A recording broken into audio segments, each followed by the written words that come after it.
ஆசிரியர்கள் வருவதற்கு முன்பே அரசு பள்ளிக்கு தனியாக சென்ற பள்ளிக்கல்வித்துறை அமைச்சர் அன்பில் மகேஷ் பொய்யாமொழி பள்ளியை ஆய்வு செய்து மாணவர்களுடன் கலந்துரையாடினார்.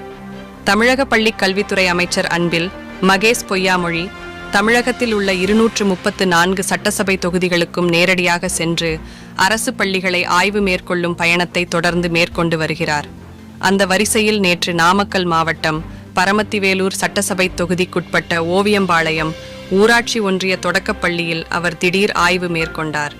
இன்று அதிகாலை 8 மணிக்கே பள்ளிக்குள் நுழைந்த அமைச்சர் அங்கு காலை சிற்றுண்டி உட்கொண்டிருந்த மாணவர்களுடன் கலந்துரையாடினார்.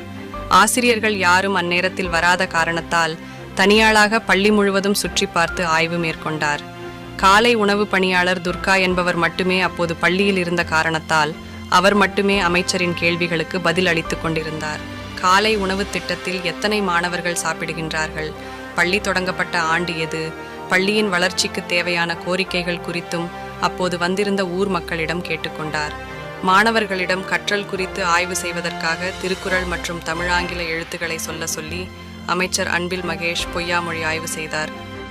எங்களது செய்தியை அனைவருக்கும் ஷேர் செய்யுங்கள். மறக்காமல் சப்ஸ்கிரைப் செய்து கொள்ளுங்கள். உண்மை செய்திகள் உடனுக்குடன். வணக்கம் தலைமுறை.